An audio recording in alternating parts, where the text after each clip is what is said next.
Hey, good afternoon, everybody. We're gonna have a sign-in roster coming around just so we know who everybody is, and we'll have it for our records. Thank you for coming. I really want to thank Mayor Chow for having us here, and in the mayor's conference room. We really appreciate it. We're trying to start something new here with Lowell and the surrounding greater Lowell area, partnership with the United States Army and community. So without further ado, we're going to do the presentation. If you have questions, just let me know, and we'll go from there. I am First Sergeant Thompson. I'm actually my name is Jeff Thompson. I'm from Virginia originally. I am the company First Sergeant for the North Shore Recruiting Company. My company commander is Captain Ross Maloney, and our new inbound company commander is currently our executive officer is Lieutenant Matt Gagnon. So we just want to introduce ourselves. I move around a lot when I talk because I feel I want to be comfortable, and if I stand behind the podium, I feel like I'm closed off to you. So bear with me, I promise. Sir, can you hit the slide? So today, we said we do a quick introduction. We talk about the area we cover, some of the impact the Army service has on the community economically and socially. We're going to cover some regular Army programs, some Army Reserve programs. I'm going to talk about Partnership for Youth Success, and as well as we have a guest here from Lowell. We're going to coin a phrase, the pride of Lowell. Absolutely. Major here we go. And then I'll open up the floor for any questions that you guys might have for us. So, who we are, we're a North Shore Army Recruiting Company. Most of our area is actually not the North Shore. So most of it, we have 5 recruiting stations. We have Peabody, Lowell, which our company headquarters is here. Lowell is actually, if you don't know, it's right beside the Purple Carrot, right over there. And then we have Waltham, Framingham. We used to have that Green Stars Malden. We don't have Malden anymore. It now belongs to the Boston Recruiting Company. And then we have an office that was in Haverhill. It's now in Lawrence, but it's moving to the Loop in Lakeville. So that Loop area.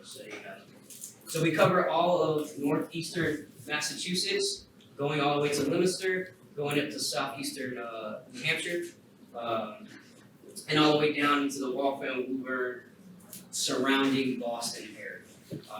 Biggest areas that we do cover are the city of Lowell and the city of Lawrence, and the zip codes that cover that. We have approximately 155 zip codes that our company covers, with 38 personnel and 80 public high schools and 15 colleges that we cover. I want to go over how our service impacts the community economically. So I think the first we got to start talking about is when we look at the trends of actual enlistments in our area. So in the North Shore area, since 2019, the Army itself has put in 1,089 people to the Army and Army Reserve. Total DOD for all services had put in 3,049.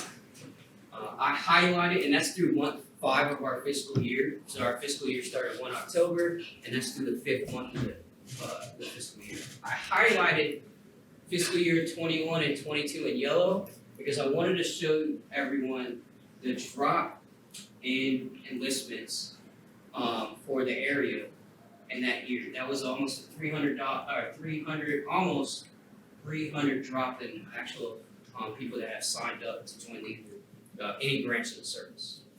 As you can see, it has every branch: Air Force, Army, Air Force, Navy, Marine Corps, Coast Guard, and then the Army National Guard. Every branch dropped drastically in actual enlistments. And then on the average, every year from 2019 to 22, about 721.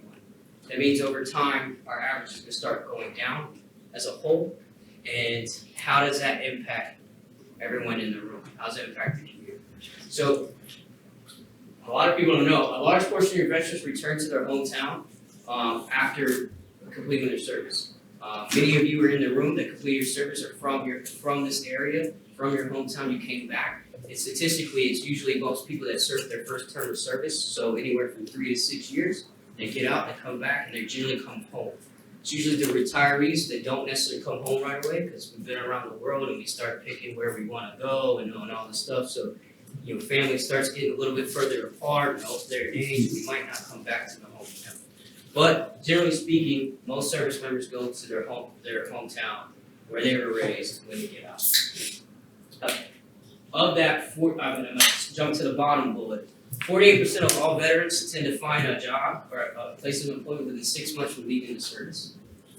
So that's a productive workforce. So if you every year 48% is coming out of service, any branch of service, and they are finding employment within 6 months. I believe it's 21% right now are coming straight out of service, straight into an employment. And approximately 9 to 10% of all new businesses in the United States that are opened up every year, brand new businesses, are coming from veterans. They're owned by veterans. It's the largest percent population of all new businesses every year. So what does that mean for the city of Lowell and the local community? It means if we continue to drop in enlistment numbers, eventually 4 to 6, maybe even 8 years, we're going to have a decline of economic growth. Because it won't be drastic overnight. But what's going to happen is those numbers continue to drop. Because right now we're on pace to be 100 enlistments less than we were at this time last year. So we're on pace to be less than we were last year after already decreasing at 300 enlistments for overall for DoD. So in the future, it actually could hurt the economy with less people serving. So as less people serve, statistically, what's going to end up happening will end up hurting the local economies. So I want to cover some of the programs that actually help soldiers that make them become that 48% and why they have the new businesses. So you have the information. That way, everybody in the room is an influence in the community. That way you can talk to local youth between the ages 17 and 35 and talk about service and how that can impact. So, you want to do the next slide, sir? Yeah. I need the mic. Okay. I'm not used to the mic.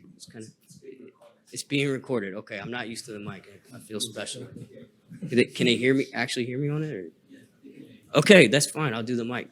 It's kind of weird to do the mic and no sounds coming out, right? I feel special. The mic is going to the TV. Actually, it's not going to us. Yeah, I know. We can hear you perfectly. Oh, it's perfect then. All right, so I've highlighted some of the actual Army programs. So a lot of people already know that we have, and I put in your pamphlets, we actually have a fact sheet with all the current incentives that we have. But I also have an education skill book in there and a actual career skills for the Army specifically. So we have over 150 jobs in the Army. So everything you can find out in the outside civilian sector, we have in the Army. Plus, we have our own police force, we have our own firefighters, we have our own culinary specialists, we have our own human resources, our own finance department. Everything you can find in the civilian sector, we actually have in the Army, as well as the Army Reserve. So we'll talk about both.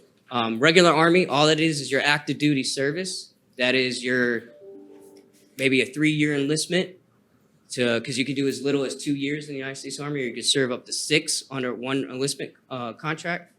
Typically, most people do 3 to 4 years their first term enlistment. So with your first term enlistment, regular Army, that's your active duty, your full time. We have those skill sets, the 150 jobs. We have the education that you'll find in the handouts. But one of the key things that we have right now going on is right now in the United States Army, a qualified applicant that wants to join the Army can get up to $50,000 worth of a bonus. Now they have to qualify for it. They have to go into a job field that actually has the bonus, but they have a chance to get up to $50,000 when they sign up. The way the bonus would work is they would get half up front once they graduate their job training at their first duty station, and then they're paid annually a percentage, like almost every year, until they pay out the remainder. Of course, it's taxed. it has to be taxed. So, but you have 50%. Right now, we also have tuition assistance. It's up to $4,000 a year. It's $250 per semester hour. Roughly about 16 semester hours a year that you can pay for your school. They're also, on the bottom, you see the Army Credential Assistance Program. That is a newer program the Army has that goes with the tuition assistance, where you can get credentialing certifications. How does it apply to employers? How does it apply to the community? That program, that credentialing program, can apply to you for like human resource managers that want to take a SHRM certificate, or a person that's working in project management can get their Lean Six Sigma paid for. Pay for the testing materials and the actual test. And then we have the post 9/11 GI Bill. This is for every service. So if you do 36 months of active duty service, you can get a post 9/11 GI Bill. There's portions that you can get if you do not do all 36 months active duty, but 36 months active duty, you get a post 9/11 GI Bill. It pays highest tuition rate at your public institution. So if it's the state of Massachusetts, I do not know the highest public college tuition. I believe it might be either Boston College or UMass, Amherst, or right around somewhere there. The highest, it'll pay that tuition, and then it would also give a student stipend of $1,000 a month, which is for books, as well as a housing allowance for E5 with dependents.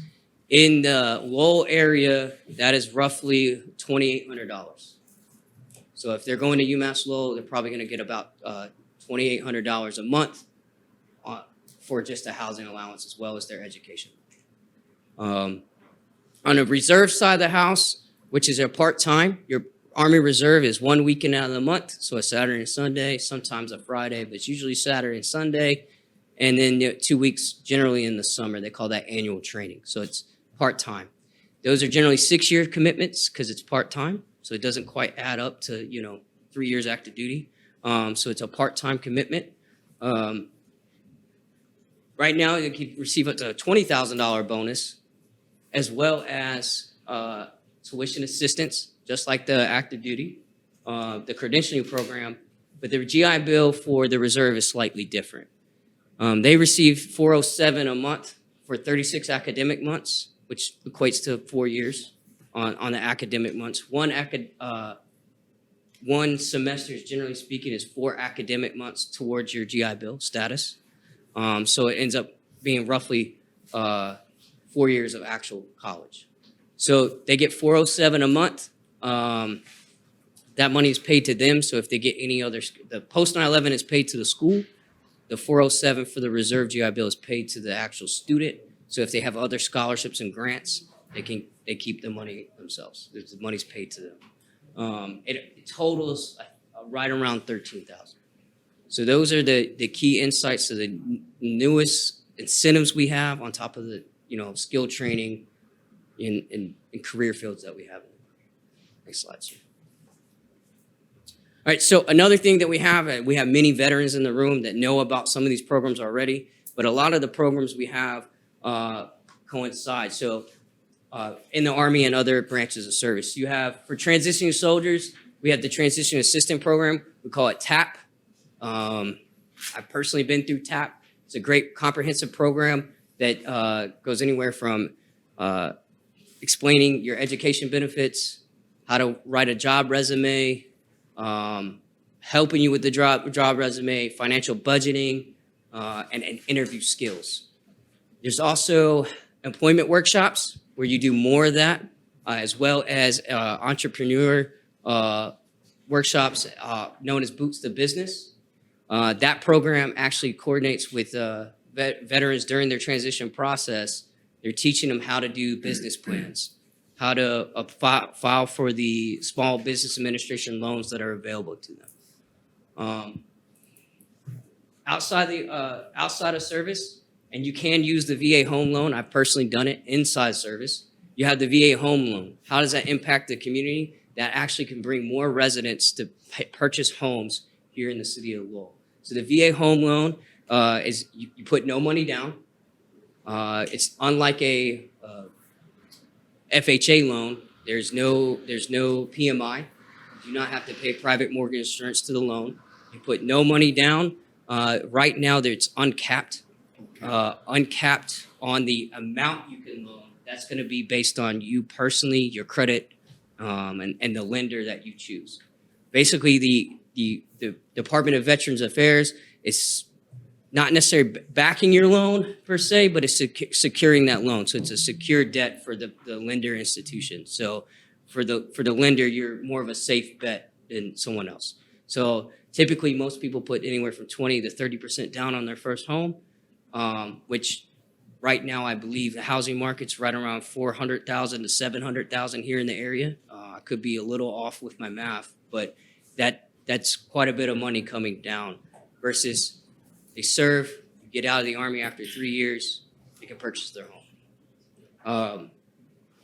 And then you have Small Business Administration has loans for new businesses. Right now, you can get up to $5 million for new businesses. That is not the norm. Most people get anywhere from $350,000 to $400,000. But right now, it's up to $5 million. That one's going to be individually based. I think there's probably a lot of decisions that goes with the $5 million, but it's a possibility. Those are the veteran programs that can help the community and bring more people to the community once they are transitioning out of service. Next slide, sir. Okay, so the big one. This one's Partnership for Youth Success. This is actually a U.S. Army program. It is a strategic partnership between the U.S. Army and corporations and companies in the private sector. So any local business out there, any corporation, this is a good thing. So what it is it guarantees soldiers, when they get out of service, a guaranteed interview and a possible employment after the Army. Does not guarantee the actual employment, but it guarantees a interview with a business. So if the business is part of the PAYS program, they can, the soldier picks it at the time of their enlistment. They say, hey, it's a list of options in the area. They pick it. And then what happens is they can, when they get out, it's a date set 3 to 4 years out whenever that enlistment contract is up. They just contact that employer, and then they can get the interview. So it's a guaranteed job interview.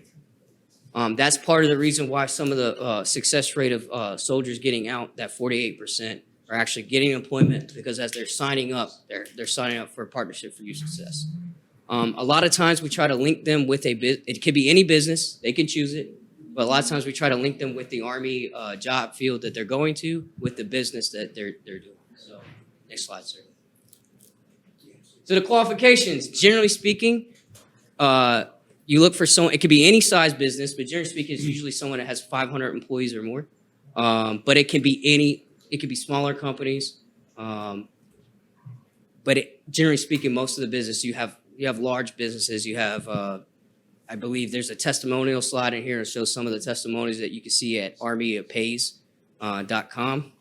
So if you go on the website, it'll actually have testimonials of different corporations, but AT&T's on there. I think T-Mobile's on there. There's a couple other big corporations that are on there. So it has to be a full-time position. So if someone signs up for a PAYS partnership, the position that they're looking to fill 3 to 4 years from now cannot be a part-time. It has to be a full-time 40-hour work week position. If it's a 40-hour work week and it's labeled part-time, that doesn't count. It actually has to be labeled full-time and 40-hour work week. It does not charge a fee to be a partner, and companies that charge a fee of employment cannot qualify. So if you charge a fee for employment, you can't charge a fee. So next slide, sir. All right, so basically it's a job hiring plan. For the regular Army soldiers, it's eligible for their interview from completing their first term of enlistment. So the first term of enlistment, as I said earlier, could be 2 to 6 years. So it's a way for a corporation or a business to actually do long-term planning for employment. Hey, I might have a position open 2-3 years from now, and that's actually giving you long-term kind of stability to know that, hey, I got people interviewing for me that far out. Army Reserves can actually do it. So the Army Reserve, the 1 week in a month, the part-time soldier actually it qualifies to sign up for PAYS and actually do immediately their job interview once they get home from training. So if you have a young man or woman that's coming straight out of the Army Reserve training, they sign up for PAYS, they can come back to the business and immediately do the interview. And then all you have to do is sign a memorandum of agreement. It's not a legal contract, but it is a legal document and consistent language for partnership between two entities. So next slide. So I put some of the testimonials. Building America was up there. Sears was on there. T-Mobile, Century 21. Like I said, you could be any size business to sign up. There's more on the actual website of how you do the process. But I wanted you guys to see some of the testimonials, and whoever wants a copy of the slides, I will also send out as well. Next slides. So my next guest that's actually going to speak, he gets to hold the mic too, is Command Sergeant Major Henry Pantoja. Is originally from Puerto Rico, raised here in Lowell. Joined the Army in 1998 as a armored crew member. So we call it in the Army, we have a short term called tanker. So they're the ones that actually work on, actually are on tanks, get to do the cool things with tanks. He's been all over around the world. He's been to Iraq, he's been to South Korea, he's been to Colombia. He's a class of 1996 Lowell High graduate. And he holds a bachelor's in science and liberal arts and a bachelor of arts in workforce leadership. Yep. So without further ado, Sergeant Major Pantoja.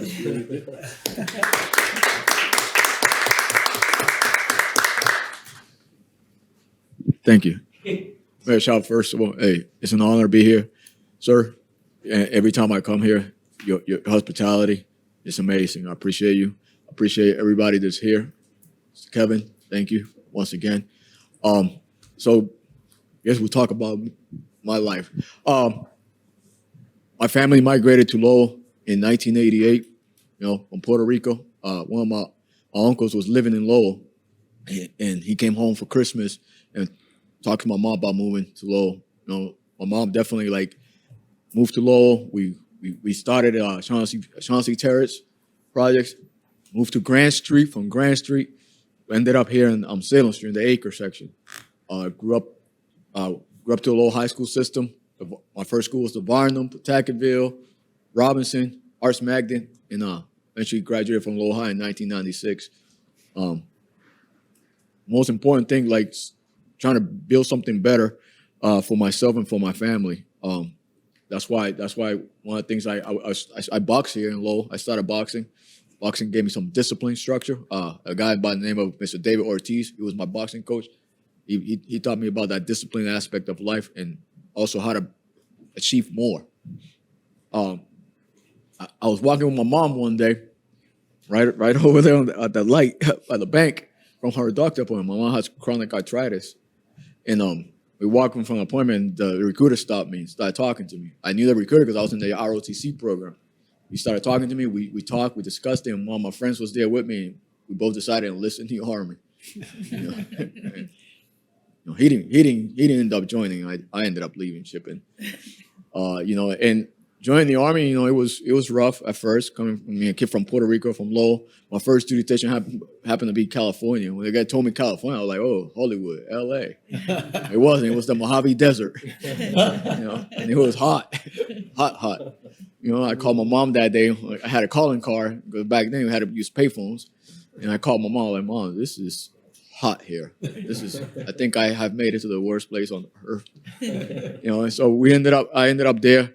I met my wife through there, and I had my kids, and I was gonna get out of the Army in 3 years. I was gonna be that kid that joined the Army, come back and be a police officer in Lowell. That was one of my aspirations. But life happens, and I had to make decisions to stay in the Army. So I enlisted in the Army, went to Fort Knox, Kentucky, and I was a soldier in the squadron that I'm currently responsible for. Command Sergeant Major for is 116. I was a soldier there. Life happened again. Another kid. So I had to re-enlist again.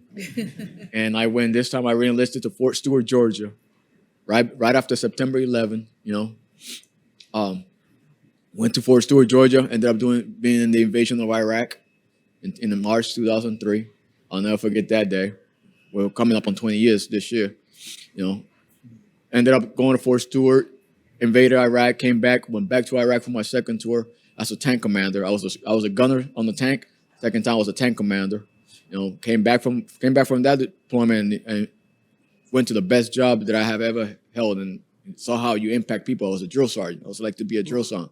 And I was like, wow, that was amazing. Seeing the kids just like myself come to the Army, seeking something better than themselves, right? They seek something that, something to improve, something that's bigger than them. That's why I think the Army is. The Army is something, you're part of something bigger than yourself, in the military. So I was able to impact through there. I made Sergeant First Class, and I became an Armored Platoon Sergeant in Fort Hood, Texas. Went to Fort Hood, Texas. In Fort Hood, Texas, I spent like 10 years there. Ended up being a platoon sergeant, first sergeant. Left Fort Hood, went to Korea for a year, and then came back. I was a military science instructor at Texas State University. At Texas State University, I got selected to attend Command Sergeant Major, the United States Army Sergeant Major's Academy. Attended United States Army Sergeant Major Academy, came back. I was part of the Security Forces Assistance Brigade out of Fort Benning, deployed to Colombia, advising the Colombian military at the strategic level. After that, I got selected to be the Command Sergeant Major of 1st Squadron 16 Cavalry Regiment. The Army, like I said before, I was a kid here in Lowell. I grew up in Lowell, and nobody ever guided me or provided me that guidance that we needed. A lot of us never had it here in Lowell. It comes especially from in the Latino community in the home, right?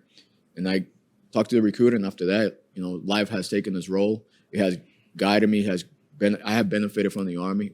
The Army has given my kids a better way of life, and given me education and financial stability, educational stability, and hope for life after the Army.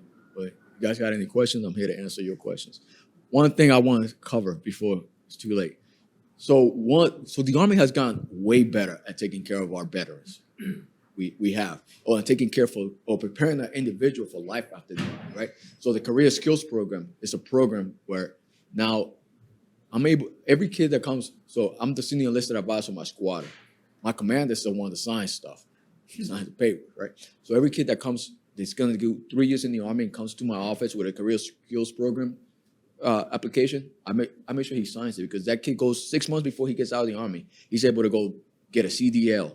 I got a kid that is doing a realtor. He's going a realtor license. So he goes through an internship, comes out and gets a job out of that. It's amazing. Everything. They have realtor. They got an executive program. One of my friends, he just recently retired. He did the CSP, and he's now a recruiter for Home Depot, a regional recruiter for Home Depot. So it's amazing. So the Army has done amazing things and continues to improve things. If you guys have any questions, just please let me know.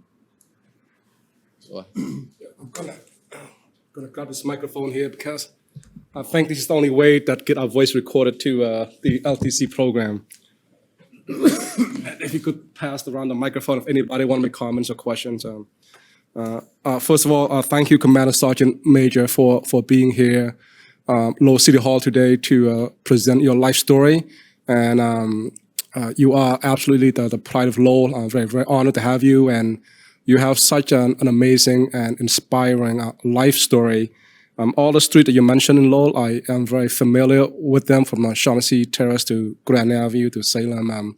I know those streets very well, especially in the late 1980s, 1990s. Not very easy to grow up in that environment, but I think that's probably what has made you very, very tough as well.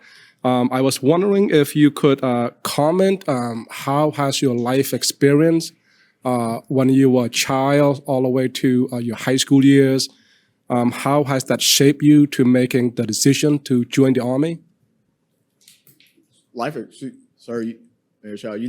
experience was really, growing up, it was rough.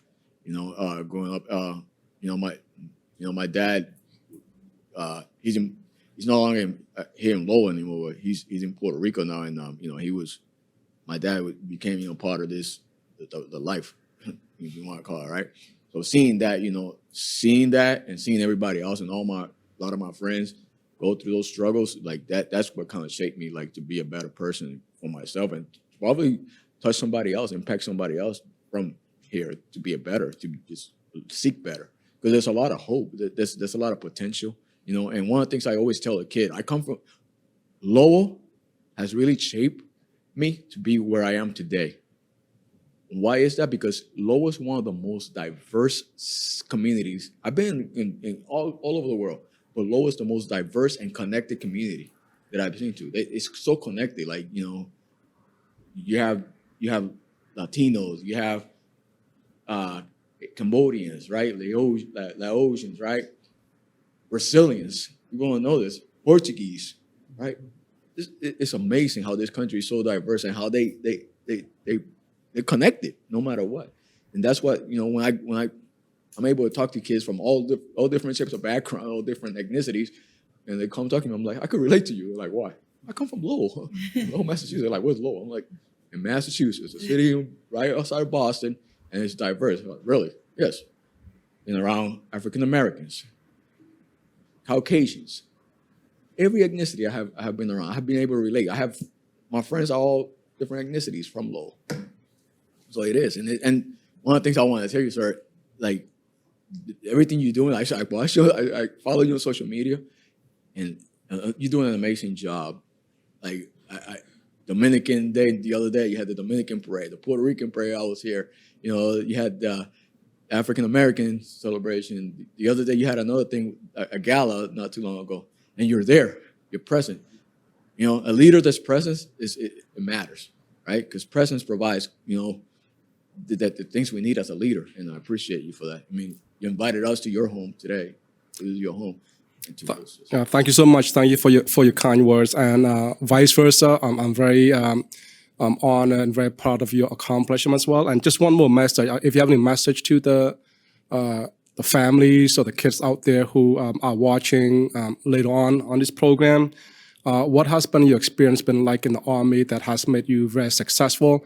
What would be your advice be for those who are serving already, who are planning to serve in any of the armed forces, for them to thrive and to accomplish what you have accomplished? What would be your advice? So follow your leaders. They're going to tell you, your Army life is easy. The leader will tell you when to wake up, what to wear, where to be at all times. The Army's easy life. And the Army is full of success. Life is full of success, right? You just got to go out there and achieve success and put that mindset in you. I want to be successful. I want to be part of something bigger than myself. You know, and education is key. You know, and the Army is able to provide you that. And the Army provided me my education, and so that's key too. Like, there's success. You just got to go find it. Find somebody positive too. You know, there's so many positive folks around you. Find that positive person and follow that positive person. You know, that's what I did. When I was a kid here in Lowell, the guy that I got in trouble one time. You know, I was a young kid, and Captain Timothy Crowley was one of the guys that came and grabbed me and snatched me up and talked to me about life, like, and guided me. And so following that individual, you're like, oh, this is an individual that cares. And he cared, and to this day, he still cares. We talk, we chat all the time on the phone.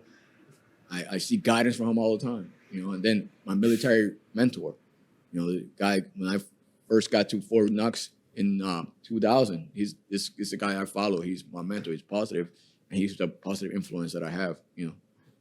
And so you have to find somebody that's a positive influence in your life. Thank you. Great comment. I know Chief Crowley as well now. He's a great guy. Now he's the Chief of Police. So Yes, great history, great people. Thank you for being here. Thank you, sir. Just one question, Henry. One of the outstanding things about your story is that you really steered through adversity. Whatever it was, you were able to manage it. What example or what message could you give to the youth of the city today to help when they get into an adverse situation so that they confront the adversity in a proper way so that they can manage it, think about it, and find a positive outcome? Adversity creates strong folks, right? Adversity, failures, You're gonna learn through that. So learn from that adversity. You're gonna face adversity. I face adversity. I still face adversity today. We all face adversity, right? So I find that adversity point, and there's always there's success after that.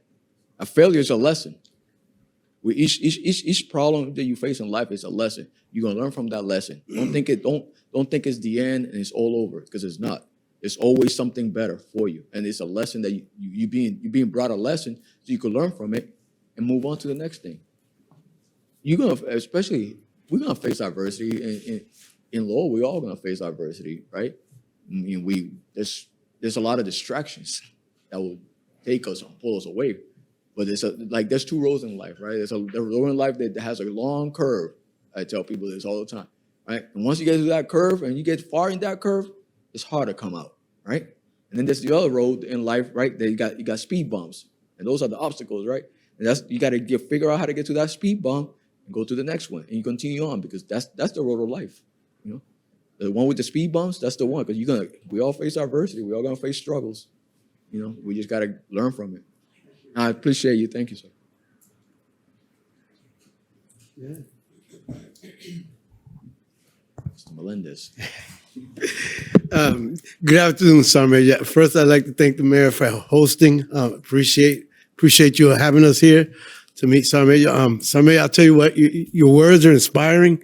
Your story is inspiring. It just reminds me of what you say about following your leaders and the success that the military shows us. It's true, and I just want to echo that for everyone listening. I like to tell people I'm not no hero, but I sure do know what they look like. And you know, and I also like to say it is an honor and a privilege to know where you came from, and all that you've done. You are absolutely the epitome of what it is to soldier, and I just wanted to thank you for your service. Thank you. Well, Mr. Melendez, right? Jamie. I want to thank you for your service. You know, Mr. Melendez did his time, and thank you all for your service. You know, appreciate you, because you know y'all want to inspire us to join the military. We don't understand veterans. We are the ones that you guys are the ones that inspire us to join the military. You also inspire us to do better. You know, people don't see that, but y'all inspire us to do better, to continue to, you know, move through life and become better. You know, and I appreciate everything that y'all do for the veterans. I'm so thankful and honored to be here with y'all. You know, y'all do a lot of work for the veterans. It takes dedication to do something for veterans. That's what you all do. It's a dedication. You don't do it. We don't do this for ourselves. We do it for other people, right? You know, I tell everybody I live by this quote, right? And I learned this quote when I was a drill sergeant. Success is not measuring what you do for yourself. Success is measuring what you do for others. You know, you could go to my office and you see all these gifts and plaques and all this stuff and all this accolade, right? What does this do? This is going to collect dust one day, right? But the legacy that you leave on people, the impact you leave on people is what measures your success. You know, I have kids that call me all the time and telling me how they thank me, you know, and seeing them grow from a kid really like me and to become better parents, better humans to society. That's success in my eyes, and I appreciate that.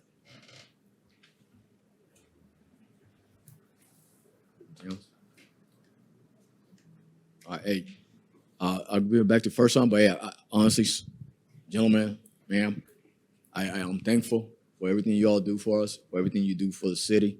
The city of Lowell is, like I always tell people, the city of Lowell is always in me, because you know this is where this city gave me an education and gave me the potential to be where I am today, provided me those tools. And I appreciate that. I'm thankful for it. And I'm thankful for everything that you're doing, sir. And let's continue to work to make this city great. Appreciate it. Thank you.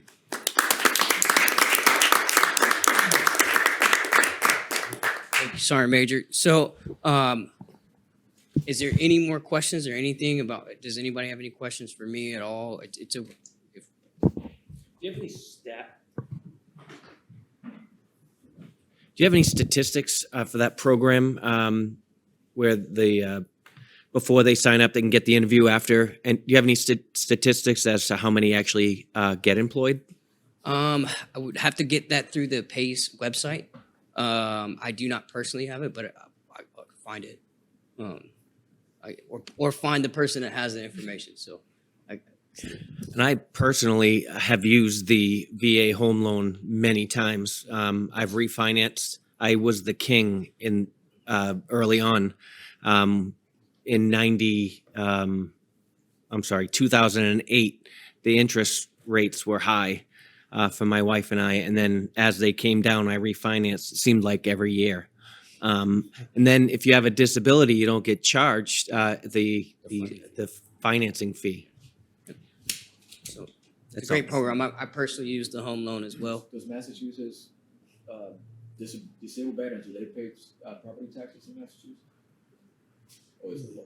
Yeah, every city and town is different. The city of Lowell, it's $400 for 10%. Actually, I think it's 0% to 90%, and I think it's 1,100 for if you're 100%. But every city and town is different.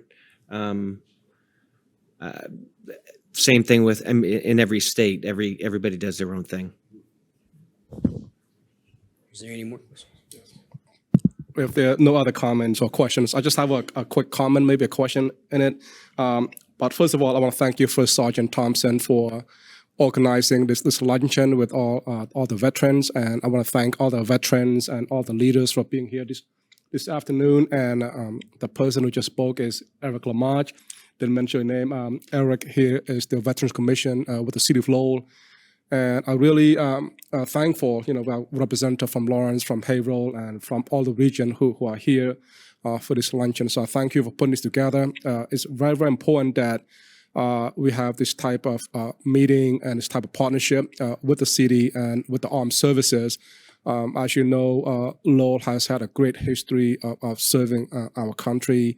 We have many veterans, and we need to do more to support the armed services, the active duties, men and women, and also the veterans who have served us in the past.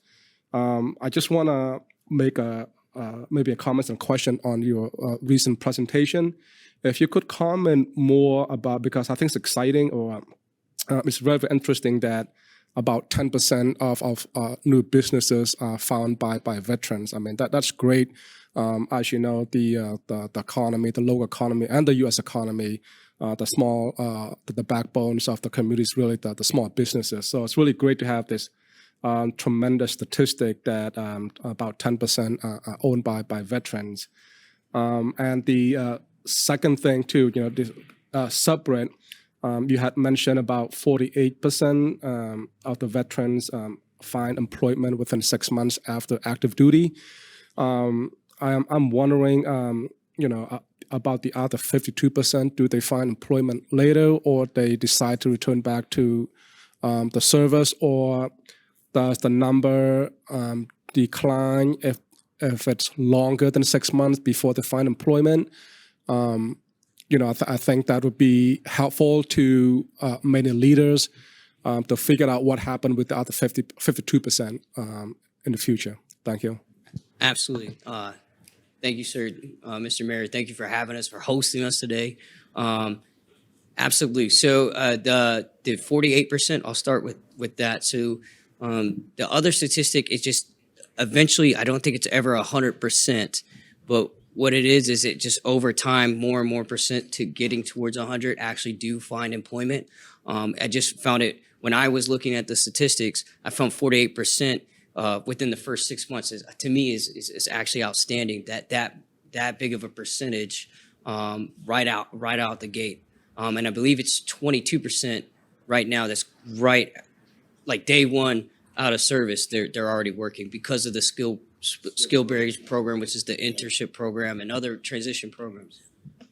Retirement, a lot of them. Oh, and then you have retirement as well. So a lot of times, if you're retiring from the military, some of us take a little bit longer hiatus from going right back to the workforce. Because a lot of us are young. I personally joined at 17. I'll be 38 years old when I retire.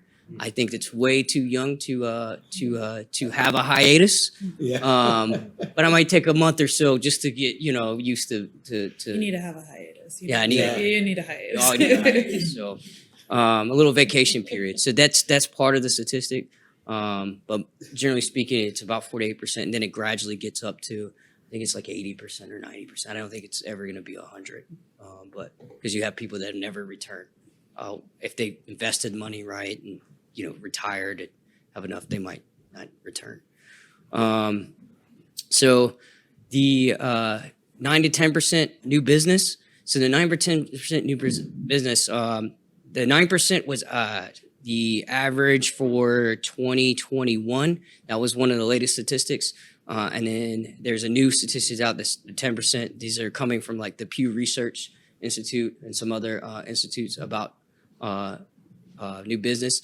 The leading thing for that was based on a lot of veterans saw an opportunity post-pandemic, during the pandemic and post-pandemic, to get the Small Business Administration loans that were being offered and saw a need for different markets. And they, being that they've been so structured, as Sergeant Major said, and being told where to be, what time and when, they were like, hey, now I can start my business and where I have the freedom and flexibility to do what I want to do. But it gives them that structure and that discipline factor that they can wake up in the morning, be successful at that business, use those programs in order to be successful. But it's approximately that's why it's approximately 9 or 10% because it's growing. I think that's going to continue to grow. We didn't have those programs. Those programs came. I can actually. So we didn't have those programs back when I first joined the Army. Soldiers would get out and really they had no job afterwards, and stuff. So that's why I say it has improved drastically over the years as far as the skills programs and all the other things that have come around. Same thing with the tuition assistance, the education aspect as well. So I'm Kat Maloney. I know we met earlier, sir, but another factor for why veterans are often small business leaders, it's also, when you look at the statistics, veterans are also more likely to be leaders in the community. So that includes outreach, that includes coaching the baseball team, because veterans, even in a 3-year contract, you're going to be in a leadership position. And one of the things that it does is I can only speak for myself right now. I'm from Georgia, a biracial girl from Georgia, growing up in the 90s, very short. I was quiet. I didn't have a lot of confidence in myself. I mean, I knew I was smart, but I didn't know how to project that and show that. That's something that the military, I can stand in front of a group of, right now, I think I'm in a 48-man company and I'm in charge, and 45 of them are older than me. And everyone is taller than me and everyone's bigger than me. But, it gives you the skills to be able to do that and do it confidently. And then, when we leave, it's just natural. Most of us join the military to help people and to serve, and giving back to the community in a leadership position to include in small businesses is the way we do it. Did you have another one? No, that's it. Okay, perfect. Anybody? All right, so if there's no more questions, I do want to take a second to show our gratitude to Mayor Chow, and is actually the man who I call the man behind the man, his assistant, Erastus. If you could please come forward, both of you. I have a token of our gratitude, sir. Just hold it. There you go.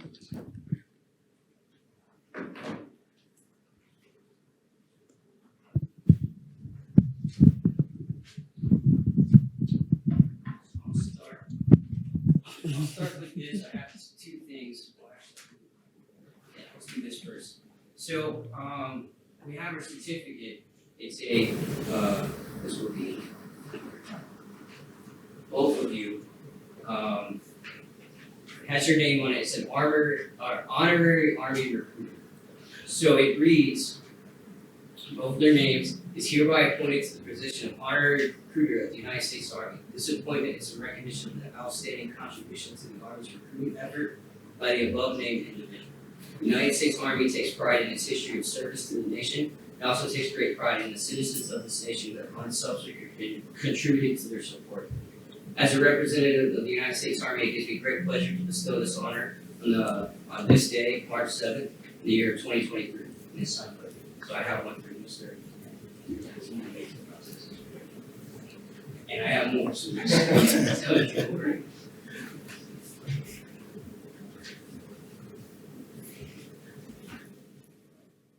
And then,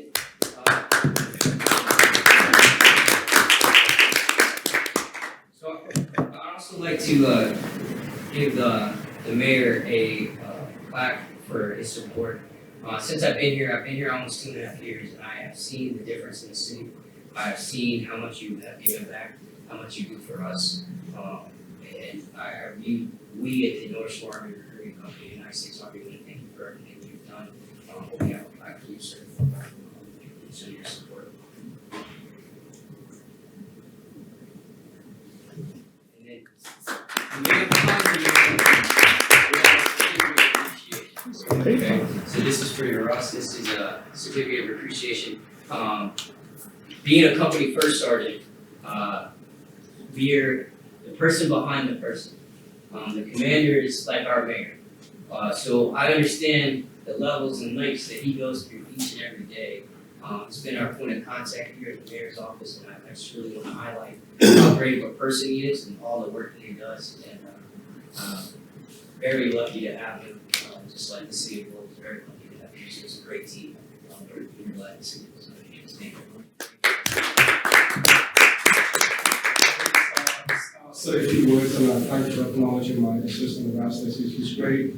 I wouldn't be able to do many of the activities or jobs, events as I've been doing without my assistant. Also, I wouldn't be able to be, thank you for your kindness as well for other companies. As I truly feel any leader wouldn't be able to do many things without support, like armed services, Army. You have many different people, different positions, different level, but we all work together as a unit.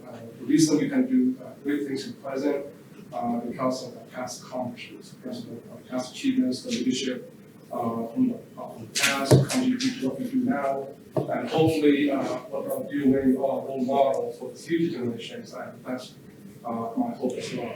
And including myself and the entire city council and the administration of the entire city, we are very thankful to all the men and women who have served our country. We actually are very, very proud that we have many servicemen and women from City of Lowell who are serving in the armed forces and veterans. So we continue and we strive to give support to the active duty men and women, as well as to the veterans. And I want to thank all of you who have served, who are still serving, that really have the vision, have the motivation, energy, the ideas, the skill sets to reach out to the next generation, to reach out to the community, to make sure that that you continue to serve our country, and not only that, to when after you serve, as the purpose of this conference is that there are many opportunities after you finish serving to come back to the community and contribute to become a major active members of our community and of our societies. Many good opportunities, to be leadership roles, and that from the local police department is here with us as well. We have many veterans who serve in the local police department and the firefighters, as well as first responders and many teachers here in City of Lowell who are veterans in a hospital setting, in a community setting. So, the presentation was very impressive. The productivity of the men and women have served and given back to our community. So, for that, I thank all of you for continuing this great work. And I thank all services for continuing to serve our country.